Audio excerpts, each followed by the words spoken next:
Ready? The ones that have the in between, you have to get close. Okay, they told me not to touch them. Not Go ahead. those on their microphone, not on IPS. Oh, okay. You gotta know the difference. Good. And the ones that have the little, and that's there.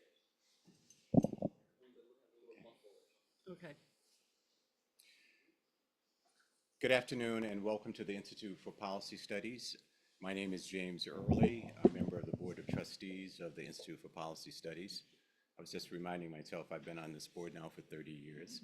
It's a pleasure to have you all here and to have the listening audience from C-SPAN join us.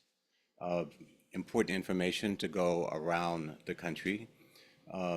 First, I want to thank all of our sponsors and ask Director Vicky Gass of the Latin American Working Group to also offer some welcoming remarks, and to also thank the Friends of Latin America and the Black Alliance for Peace who have been a part of the co-sponsorship of this program. Vicky. Great. Thank you and good afternoon, everybody. Welcome to IPS and LAWG's office. We actually have office space here on the floor.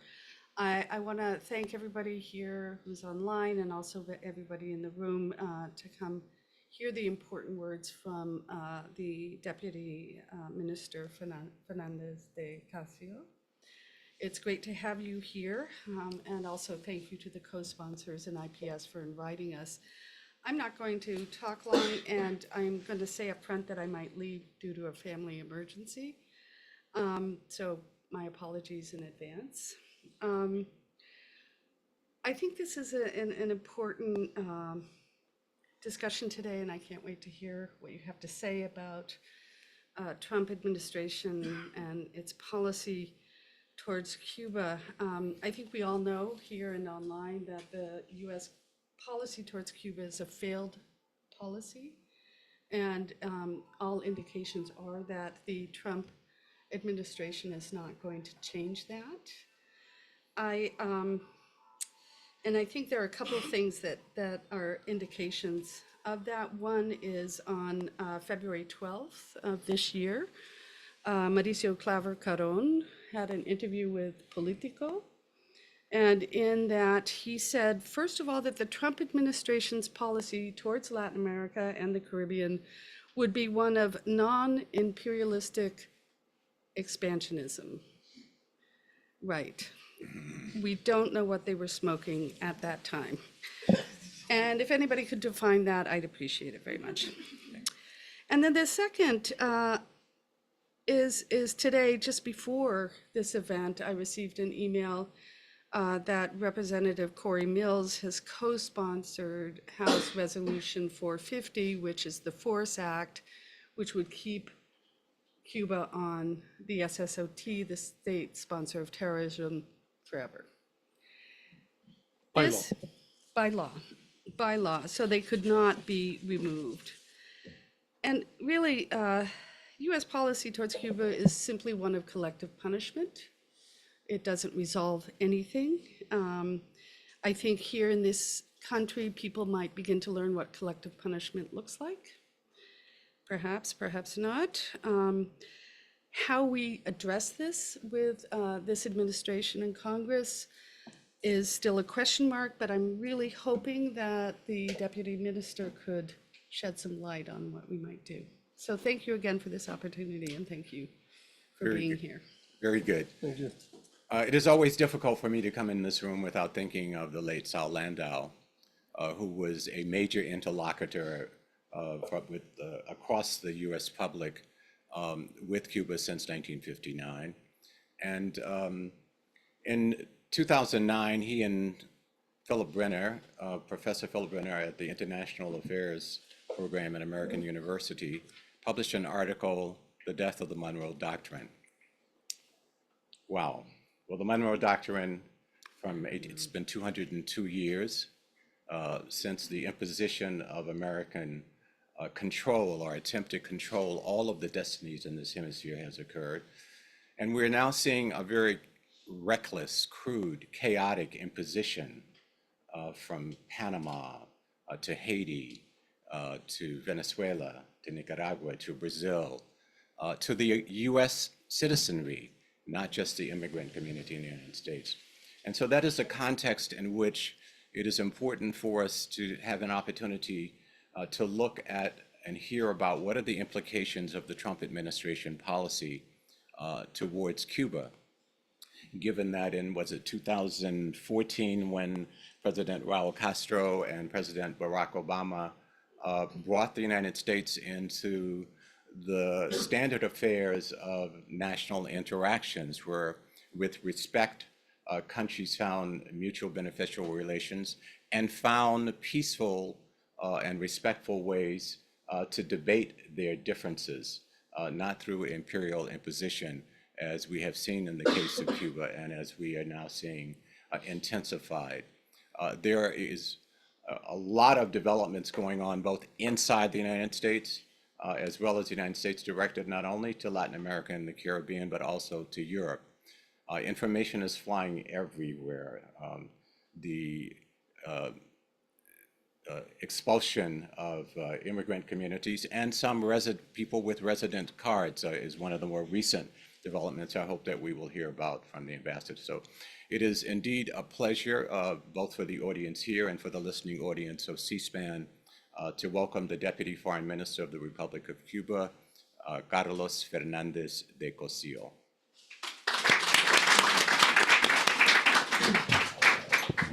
Thank you, both of you, and thank you all for being here.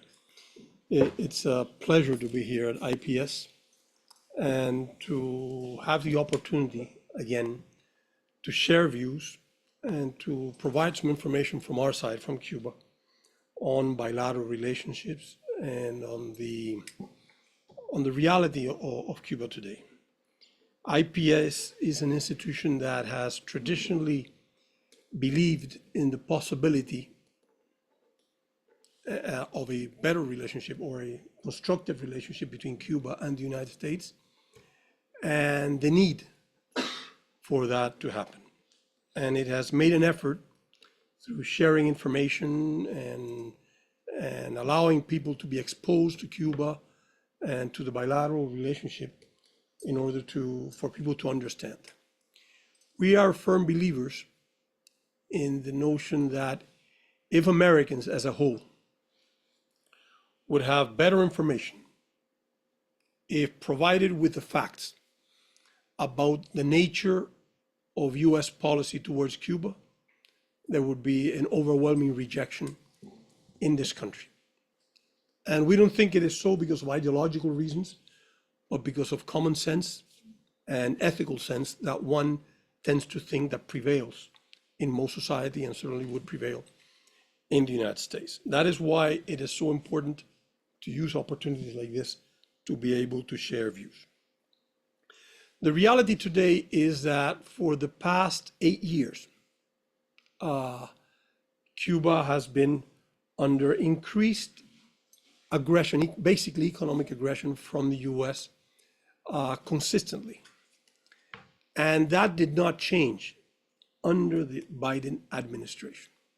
There was a promise at the beginning that they would do a review, and there was a promise even before, during the elections of 2020, that there would be swift change, which never occurred. And in practical terms, in terms of the economic warfare, what the Biden administration did was to implement the set of measures that Trump qualified as maximum pressure on Cuba during that period, which we in Cuba called the reinforcement of the economic blockade. It was not until a few days before leaving office that some slight changes were made, among them the removal of Cuba from the State Department list of countries that allegedly sponsor terrorism, and makes one think, it's very irritating because it makes one think, why would he do that on the 14th of January of 25 when he could have done it on the 14th of February of 2021? Nothing really changed. The same intelligence, the same views, the same information that was in the hands of the agencies in the US that evaluate these things was there. It was a pure political calculation that, again, even though it happened during the Biden administration, it's irritating that it occurred at a moment when it occurred. And of course, with a full understanding by him and by the administration that this will be changed when the new administration would come in. Of course, it is something that we expected that would happen. The current government has come in, at least from the State Department point of view and from the people that are in State Department, with a declared commitment to make life for Cubans, all Cubans, even more difficult than it is today. And the commitment to mobilize the full power of the United States, which is very overwhelming and has an impact all over the world, to make sure that this punishment is presented upon the people of Cuba, with the aim of cutting all our sources of, the remaining sources of income, to be able to cut our access to technology, to markets, to financial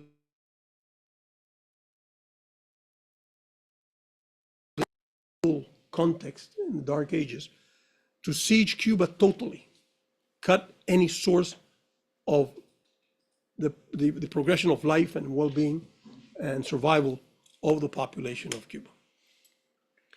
They will, of course, continue to fail in the ultimate goal of bending the will of the people of Cuba, but they will be successful in causing harm, which is the aim. They will be successful in limiting the capacity of Cuba to achieve development, and they will be successful in limiting our capacity to achieve economic growth, which is what Cuba, as any country, needs to provide for its people.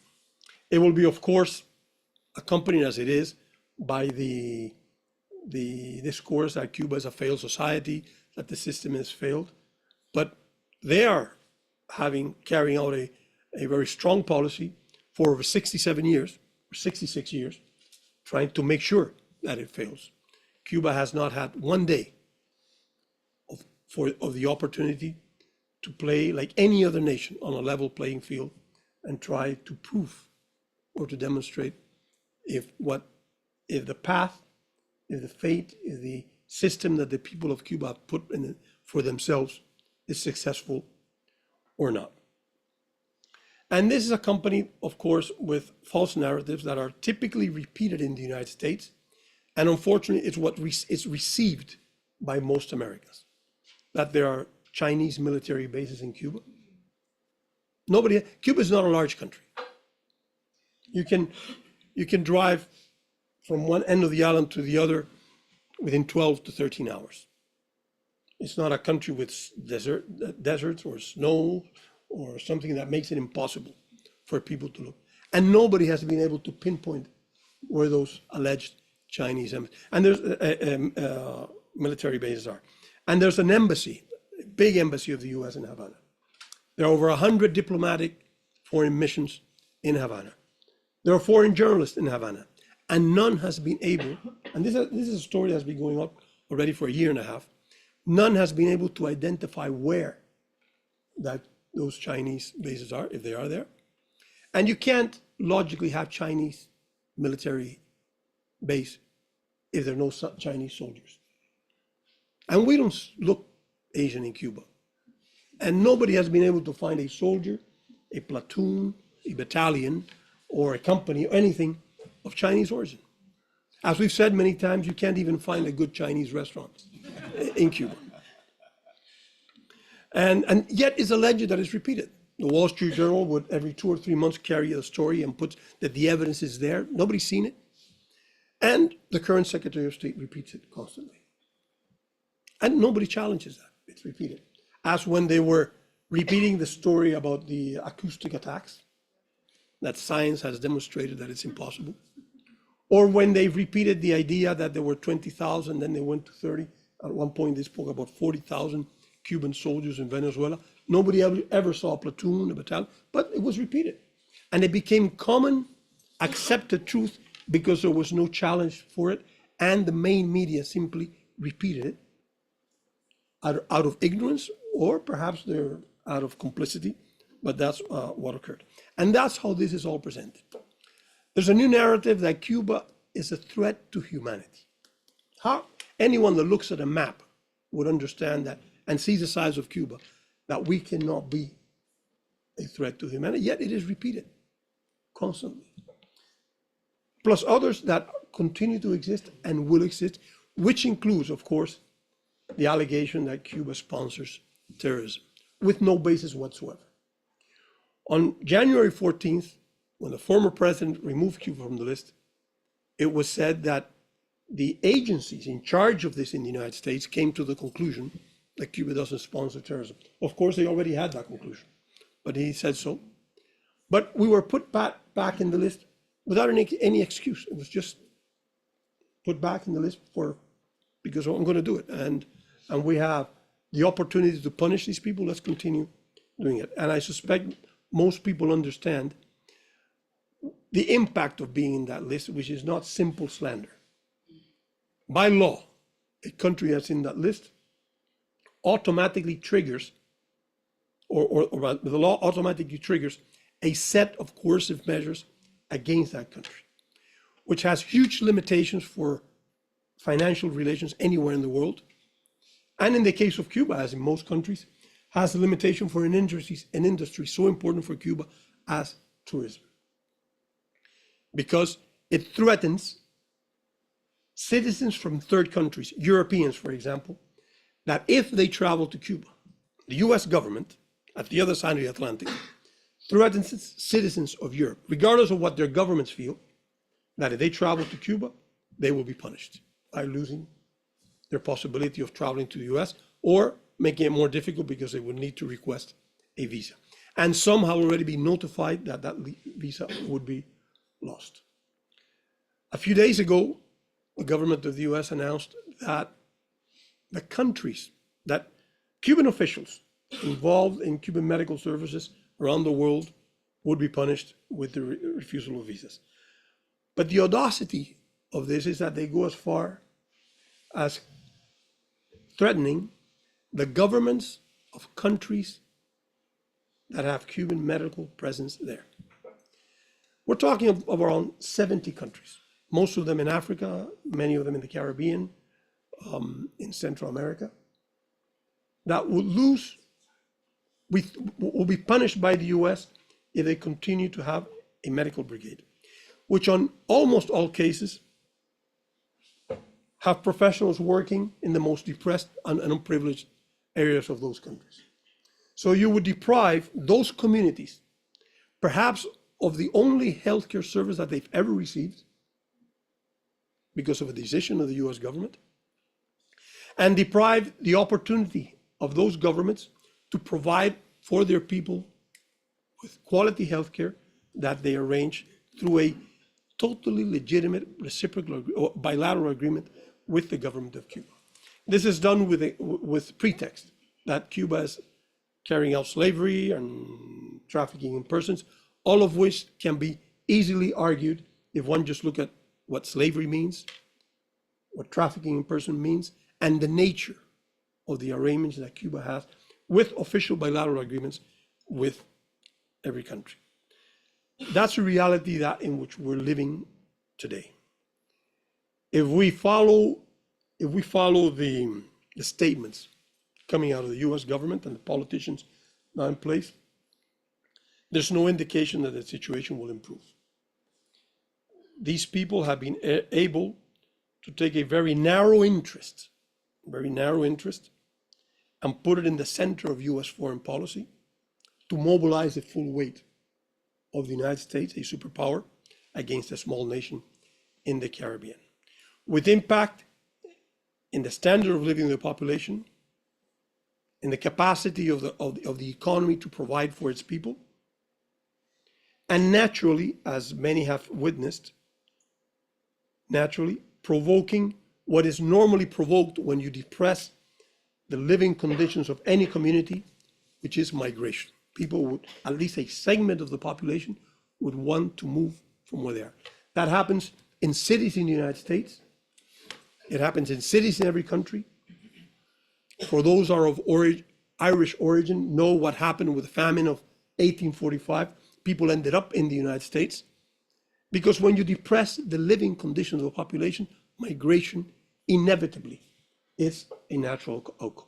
They, of course, will claim that people live because the system in Cuba is not able to provide for its people. They can argue that, but stop punishing us and then demonstrate that it is our system, the one that is incapable of providing for our people. In the basis of all of this, in the center of all of this also, is a failure, a consistent failure by the government and the political class of the United States of understanding and accepting that Cuba is and has the right to be a sovereign nation with the right to self-determination. That the US has no right to pretend to govern Cuba, and we do have the right to govern ourselves and defend ourselves and provide for our people in the way that we feel as Cubans that is appropriate. That is the situation we have today. We continue to have, until today, formal diplomatic relations with little dialogue, few communication. There's an embassy in Havana. There's an embassy here until today. We have in place migration agreements. We have in place a set of agreements that at this moment, we don't know if they're going to continue active or not. There's no indication by the US government. There's no unwillingness from Cuba to stop them. We can continue to do it in spite of, or work with them in spite of our differences. But truly, we don't identify a wish, a motivation currently in the United States to pursue them. Again, including migration, which is an issue that historically has been of interest and importance for both governments, and it's the reason why they exist. So I will stop here and prefer to respond to questions, to comments. Thank you. As I look around this audience, I see a number of people. We've known each other, some of us for decades, many with expertise in Latin America and the Caribbean, and specifically with regard to Cuba. As you raise your very brief and pointed questions, I would ask you to keep in mind that we have a national audience who may not be as adept in the history and the current politics between the US and Cuba, or the US and Latin America and the Caribbean, and that you consider as you raise your questions how we may play a role in the public education to inform our fellow citizens and resident communities and migrant communities across the country, that they might be informed and take advantage of how to use the exchange that we have here today. What I want to suggest to the Deputy Foreign Minister is perhaps we would take 3 questions at a time so that we can maximize the issues of interest in the audience. Thank you. Yes, sir. Yeah. Please state your name and or affiliation. Yeah, my name is Andrew. I'm representing the People's Power Assembly from Baltimore, Maryland, and the Struggle for Socialism Party.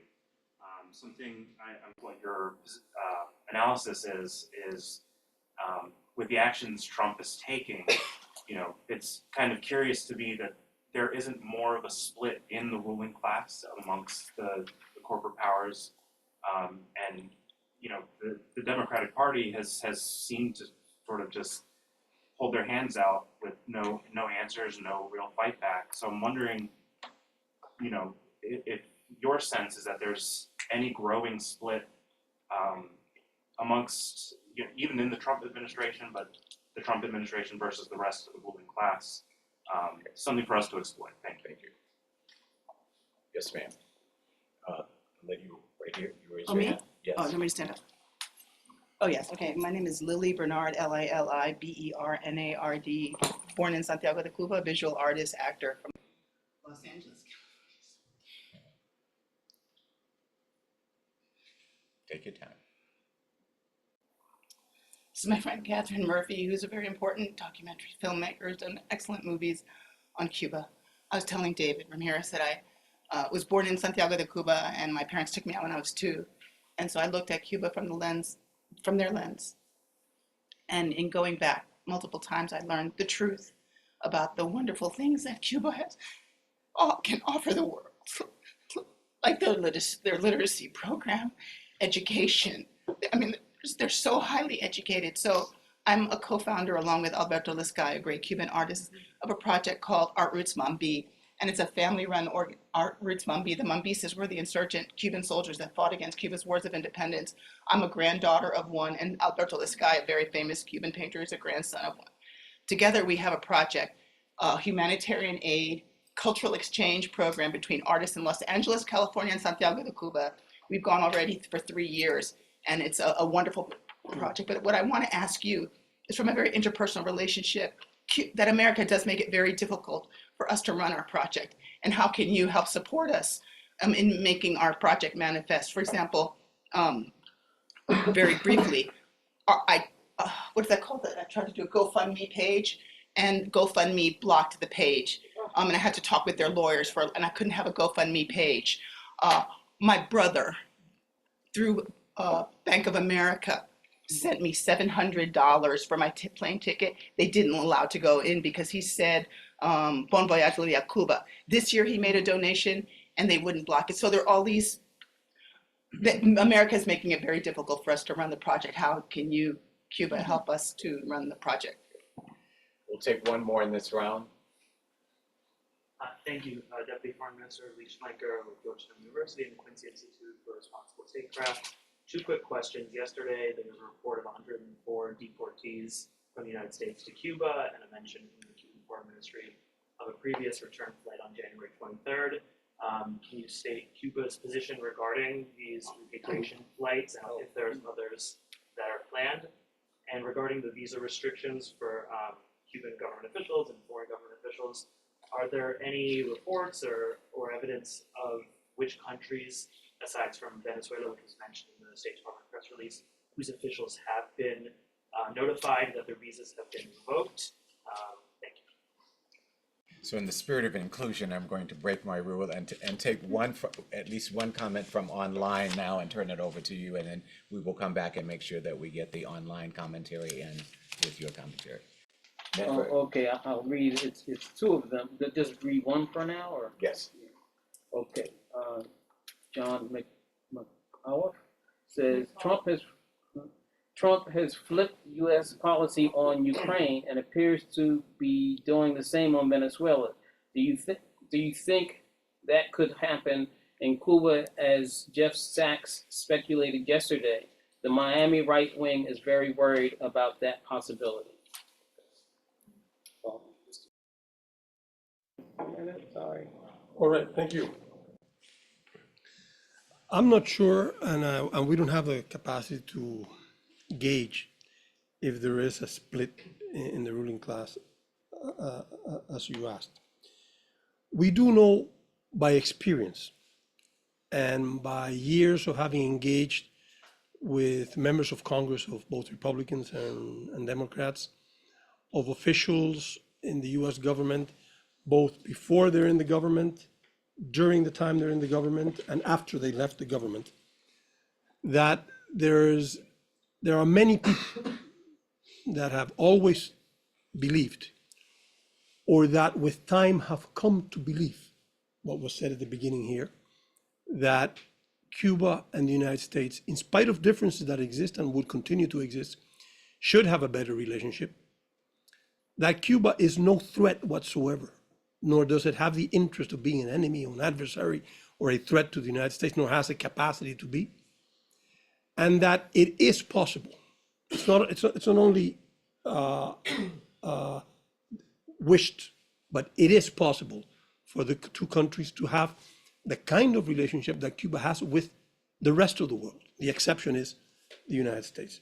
So by experience, we know that there are differences of opinion, and I'm sure that even within the current Republican Party, even though it is not aired, and even within the current administration, there are people who have a firm belief that that is possible, but then they have to, they move depending on how the leadership is guiding at this moment.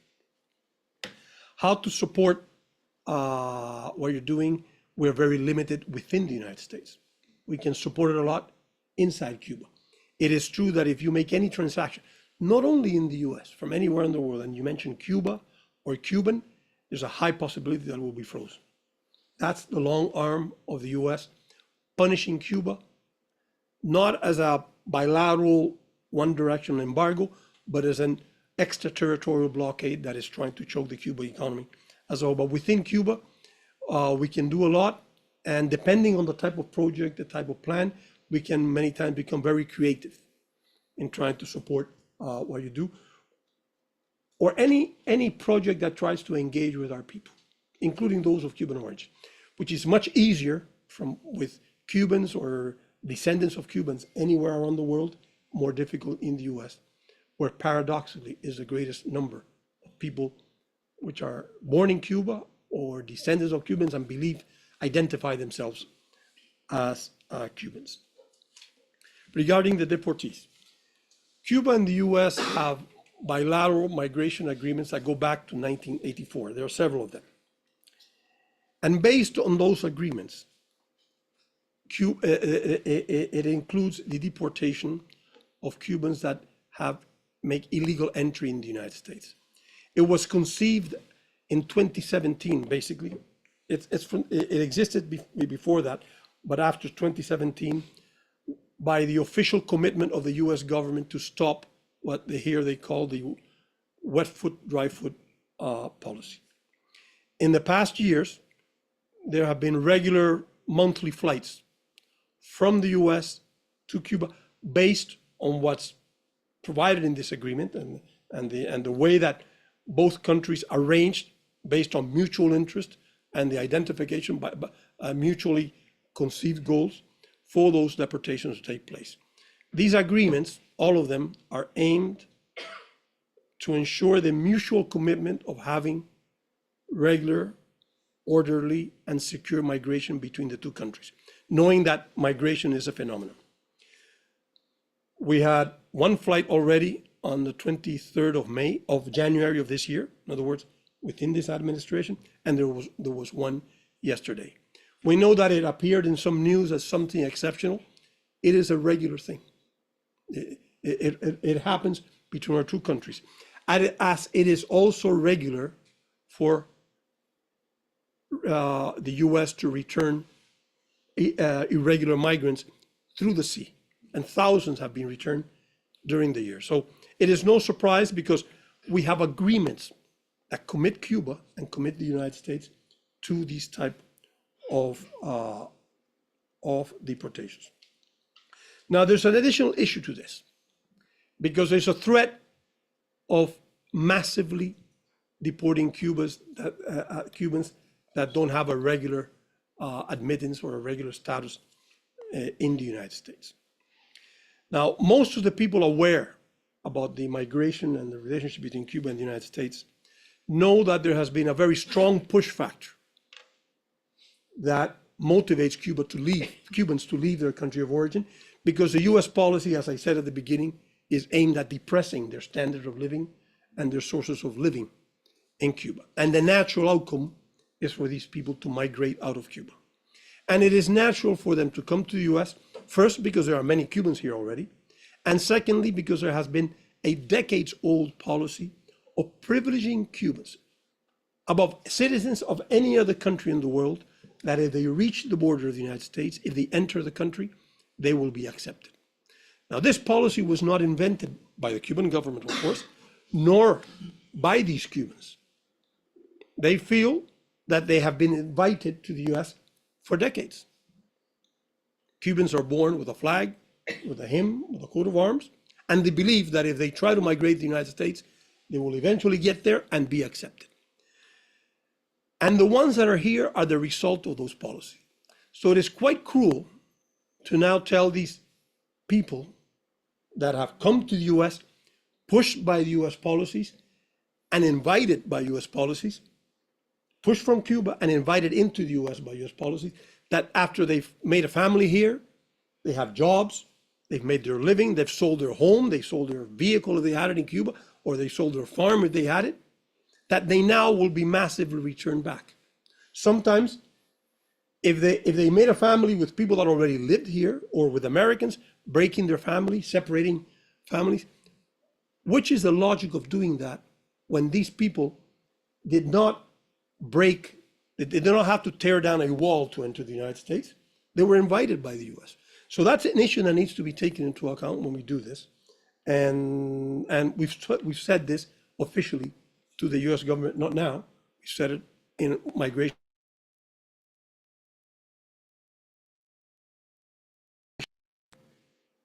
If there could be a flip in the Trump administration, I think anything could happen. It's not what we foresee at the moment, at least with the people that are in charge of this policy. But if anyone can make a suggestion in that regard, we wouldn't be against it. Other questions? Yes, sir. Good afternoon, Deputy Minister. My name is Pranay Samajla. I organize with the Metro DC DSA's Internationalism Working Group, and I'm actually about to go to Cuba in a couple months as part of the National Network on Cuba, which I'm very excited for. Thank you for your remarks today. They've been very informative. My question is about the shifts that we've been seeing sort of in the global order more broadly over the last few years. People have been talking about the emergence of multipolarity, the rise of China, but also more multilateral South-South cooperation. I know Cuba recently joined the BRICS as a partner state, and I'm wondering if these if from your perspective and from the perspective of the Cuban government, if these shifts in the global order, if that opens up opportunities for Cuba to have more breathing room, as there's more room for multilateral support and solidarity from other countries apart from the U.S. Obviously, as you said, the U.S. has a very long arm that extends around the world, but it also does seem that in some ways, the U.S.'s hegemony on the world stage is declining and other shifts are happening, and I was wondering how you see that. Thank you. Let's take two from our online questions. John Waller says, I know that there's a meeting in D.C. this weekend between the embassy and Cuban Americans. What hopes and perspectives do you have for support from Cuban American community, many of whom do oppose the blockade or at the very least want to support their families in Cuba? And John, you asking this John asking a lot of questions. This is another one from the same person that asked the first question.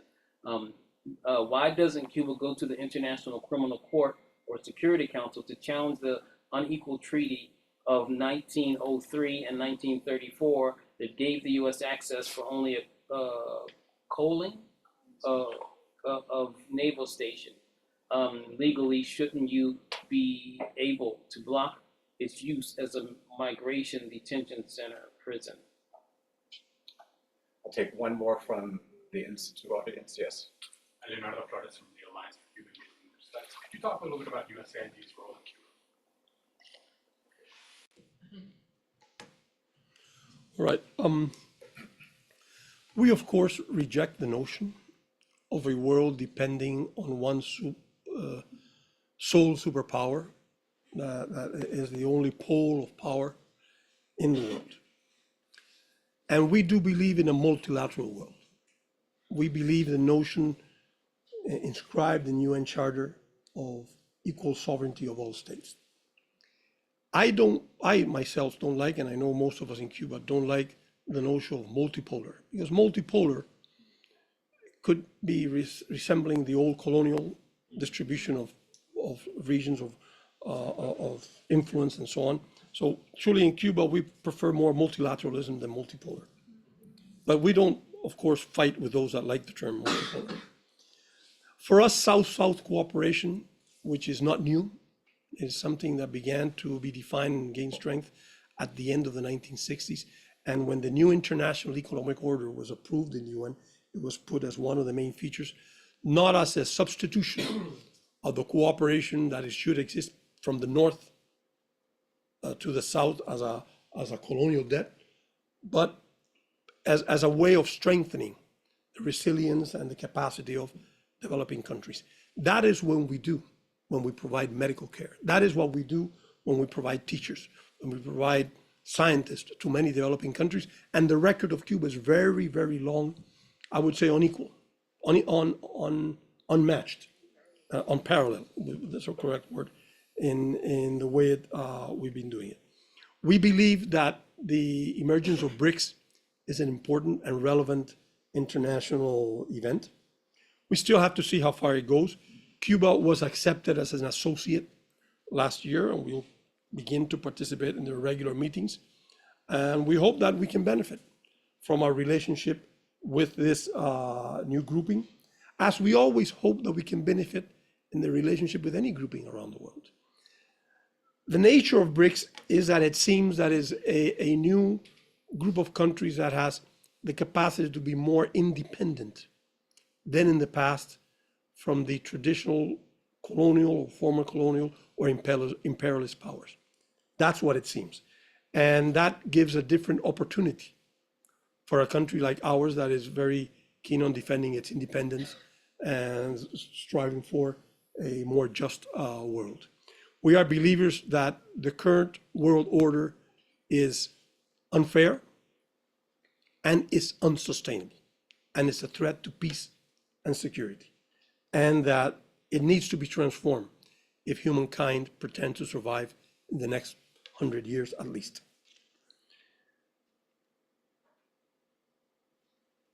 Meeting with the Cubans, yes. It is normal for us when we visit a country, Cuban officials anywhere around the world, that to have to try to find an opportunity in the agenda to meet with our compatriots, like the Cubans that live there, or the descendants, anyone who identifies itself as a Cuban. So whenever we visit any city, we try to find the time and we meet with them. We discuss of many issues. Some want to discuss on how to improve the relationship between the two countries. Others want to discuss about their migratory status. Others will give a suggestion of what we should do in Cuba to fix the problems that we have. We listen to all, we try to incorporate any idea that comes, and we try to explain to the extent possible the reality we have, and the reality of the relationship that we have with the country that we are visiting. This is in Latin America, Europe, Asia, and including in the United States. And that's the kind of meeting that we're planning to have now. Why haven't we taken the Cuba's claim for the return of the territory of the military base in Guantanamo to the International Court of Justice?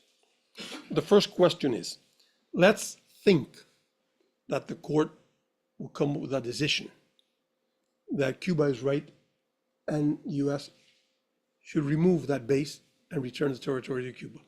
Which would be the outcome? None. The US, first, doesn't recognize the jurisdiction of the court in the first place. Second, does that have more power? Because that would be decided by a group of judges.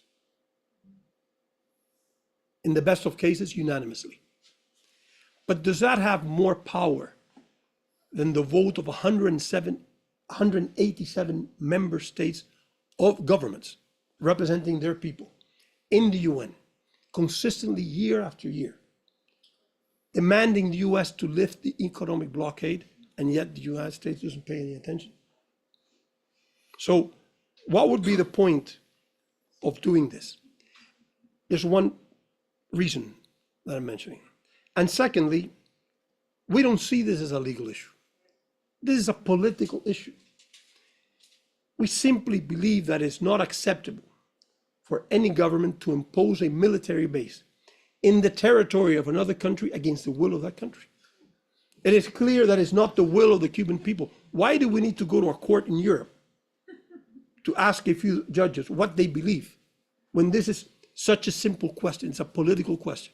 So we treat it as a political question inherited from colonialism, because that agreement from 1902 was a result of military occupation for 4 years by the US government before granting Cuba the formal but untrue independence in 1902.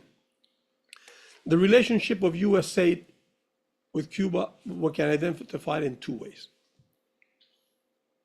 The international commitment of US aid with some international organizations, UN organizations, FAO, the World Food Program, UNICEF, UNDP, when it existed, benefited developing countries, and to some extent also benefited Cuba.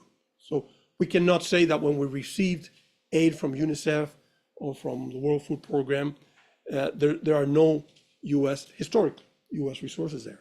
As part of the UN community, we benefit. So that's one part of US aid.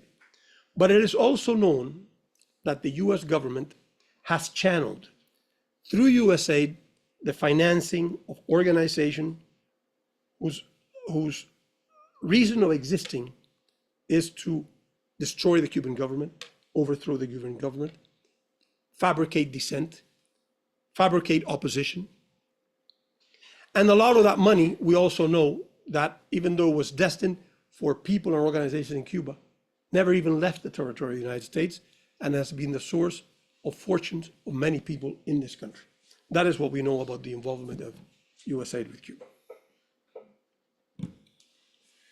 Do we have other online? She'll tell us how much time we have. Yep, no, I've got you. We've got Okay. 12 minutes. All right. From the audience, questions, observations? Yes. Complaints. Critiques or complaints? Has there been official contact or conversations with the incoming administration, either the State Department, the White House? I mean, the Secretary of Homeland Security, Secretary of Defense went to Guantanamo. Were there any military to military contacts before, during that those visits? And just more generally, what is the prospect for discussions, dialogues on some of these more sensitive issues with officials in the administration? There have been no contacts beyond the bureaucratic, diplomatic communications, and in other words, to organize a flight, there are operational communications, but no meetings, no let's sit down, what are we arguing about? That doesn't exist.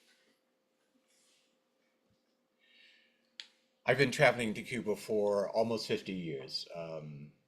In my 32 years at the Smithsonian Institution, as Assistant Secretary for Education and Public Service and Director of Cultural Heritage Policy, as well as in my PhD work in Latin American and Caribbean history, particularly interested in the relationship between Cuba and the influences of Africa. Today, we're talking to one of the sons of a Cuban household who's a member of government, as are the women who work in government. They come from Cuban households. There's no parallel universe of over here come ministers or the president of the country. These are people who come out of ordinary, everyday households who are elected by their fellow citizens to do it. And as we talk about the implication of the Trump administration policy or the Biden administration policy, or even going back to the Roosevelt policy or the Ronald Reagan policy, or any government, US government policy towards Cuba, and talking to an official of the Cuban government, one of the things that I think we must consider is, what are Cuban citizens doing in relationship to their government? I want to pose that question to the Deputy Ambassador and to prime it by saying that over the 50 years that I've traveled to Cuba, I'm always amazed at whatever the constrictions are imposed by the US government, or whatever the limitations are in Cubans figuring out their own internal development. There is always a uplifting perspective in life where Cubans are looking forward. Conferences on puppets, or dance, or the education of other abled citizens, convening conferences and binational art gatherings from the entire world, always, despite whatever the immediate gratification or the immediate limitations, always looking forward of what might a brighter world be and how might that be shared with the rest of the world. For example, with people in sports or medical technology. And I think that is important for us who have some experience and expertise around Cuba in this room to communicate to our fellow citizens across the United States who are tuned in on C-SPAN, go to Cuba and find out what the implications are for you. And one of the first implications in this new political environment that we're living in is that you will be limited in where you can say. The United States government dictates where you might say. And so what are the implications for us, not just what are the implications for Cuba? But with my personal commentary, I would like your reflections on that. I believe the question was, how do we cope with this in Cuba, right? More or less, right? Well, for those that are better informed, and one analyzes the links between Cuba and the United States in the past 67 years, life in Cuba has been, in practical terms, all as a country under aggression. The fundamental aggression, and the most persistent one, has been the economic blockade. But during these years, we have suffered military invasion, terrorism, attempts of assassination, sabotage, bacteriological warfare, plus a huge propaganda invasion that continues on. In spite of that, there has never been one night of curfew in Cuba all these years, as there have been some in many countries around the world and in cities and communities in this country. And people in Cuba, in spite of all of this, live in peace and want to live in peace and want to enjoy life. So anyone who would visit Havana, Santiago, Santa Clara would see a vibrant cultural life, a vibrant educational life, in a humble way, in the way we can have it in Cuba. I think we just had the book fair in Cuba. We're having the Salsa Festival today. At this moment, still going on. We had the Jazz Festival, we had the Film Festival, we had the Ballet Festival, and this is just in Havana. This is replicated all over the country, and that's how we cope with it. With a lot of trouble. Going to work in Cuba today is a problem because of public transportation. Making sure that your income allows you for the full month in terms of what you eat, the food available for you and your children, is a problem. Securing the medicines that you need for yourself, for your parents, your grandparents, for your children, is a problem in Cuba today, which is new, because for over 60 years, all Cubans had that insured either for free or highly subsidized, and that is a problem today. Sometimes you go to work and there's no electricity, you have to go back home. We have industries that have been shut down because they're high consumers of electricity. And in spite of that, life in Cuba is joyful. Of course, the aim of the policy, as described as early as 1960, is to generate lack of material wealth and therefore to create desperation and irritation. And there is irritation. And if people in Cuba sometimes feel fed up. If you are working all day and then there's power cut where you work and then it comes back, it makes an effort, it makes it very difficult to get in public transportation to get home. And when you arrive, there's a blackout. Of course, there's irritation. And you complain. And you maybe blame the government. Or you blame the people in your building that were spending too much electricity because they have 3 air conditioners on when you only have a ventilator. So there's irritation. It's part of what the policy is aiming at. And there's a lot of that in Cuba today. And there's complaint and there's protest and people are many times irritated in spite of all of this. But when one describes life, there's no depression in Cuba. There's no sadness in Cuba. People have a positive and constructive view of life. And some even think as an escape, then I'll sustain it and eventually I'll migrate. At least you have that in the future. So that's a reality that we face. We wished it could be better. And to give you an idea, during 2015 and 16, the US government introduced very narrow and very few exceptions to the policy of economic blockade. Very, very few.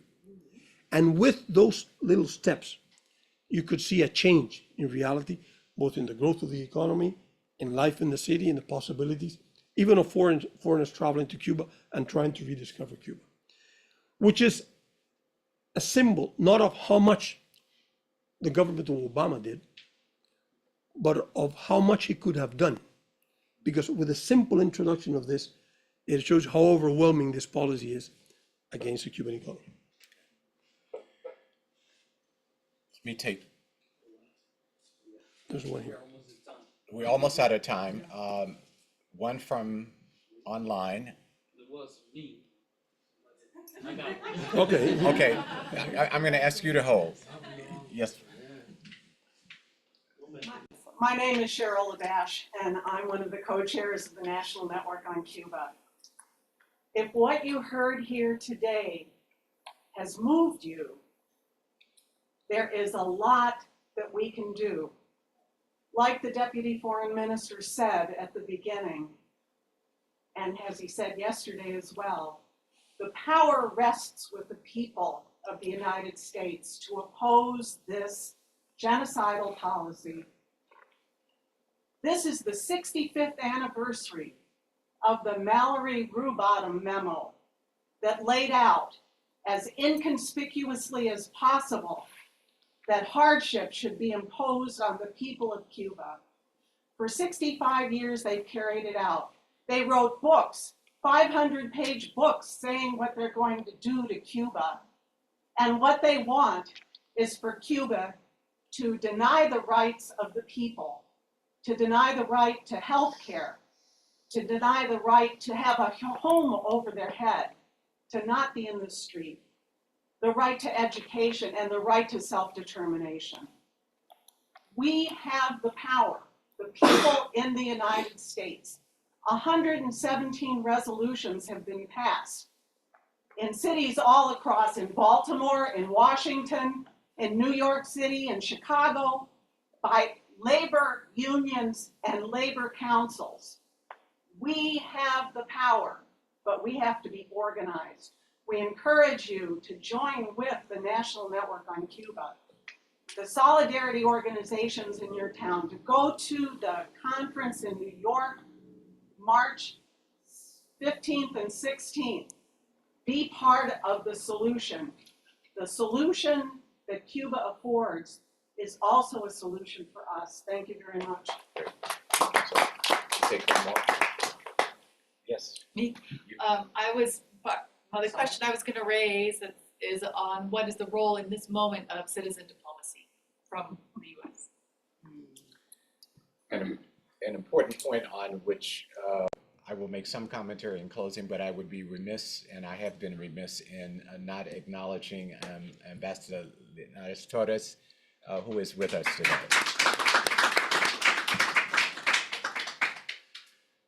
The U.S. policy towards Cuba, I think has been pointed out, is in the hands of U.S. citizens, but it is being executed by the elected officials of the United States government. There is wide latitude in the executive body through the presidency to do things, but that is also an elected position, at least up until this moment. The embargo, I don't use the term blockade in this instance, the embargo is a legislative measure by the elected officials of the US Congress, who we, the citizens of the United States, vote to send to the US Congress to represent us both on domestic interests and aspirations, as well as our perspectives about how to engage with people around the world. It's a clear implication. We have to be more active as citizens about our interest. In our interest as artists and intellectuals, with exchanges with prestigious institutions in Cuba, world-renowned like Casa de las Americas. We are a country that is very ignorant of the rich intellectual and artistic and cultural traditions south of our borders. The Caribbean has produced more Nobel laureates than any place on planet Earth. The Caribbean, I'm not speaking of Latin America now. Cuba exists in the Caribbean, and of course, it is culturally related to Latin America. We must exercise our right to travel, and to go and see for ourselves and to build the relationships we want. Cuba would rather trade in certain goods from the southern states of the United States, including the state of Florida, all the way to Mississippi, because it would be more economically sustainable for those exchanges than to have to trade all the way down to Brazil or other places in the world. I'm not just speaking of small entrepreneurs, I'm speaking of big entrepreneurs. We have to exercise our right as citizens to go and see for ourselves and to force our policymakers to reflect what our interest is. So for those of us who are sort of students or activists around Latin America and the Caribbean, we must engage fellow citizens who may not be as current and up to date about the dynamics in Latin America and the Caribbean or between the US and those countries as we are. But I urge you and the C-SPAN audience to go to your policymakers, demand your right to travel and to see for yourself, demand your right to establish respectful economic relationships with Cuba, your right to have exchanges in Cuba, your right to benefit from the health offerings that Cuba provides for the entire world.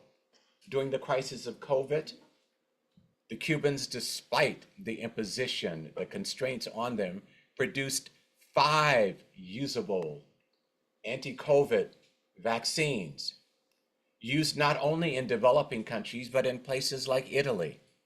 Mexico reaches out for Cuban doctors. Brazil reaches out for Cuban doctors. Of course, Africa and Asia have benefited. So I want to thank the Deputy Foreign Minister, Carlos Fernández de Cossío, for engaging us today. Yeah, we'll close it. Thank you all. Thank you very much. Good. I discovered these in a box as I walked up. Good to see you. I didn't even know they were around. I'm almost never in this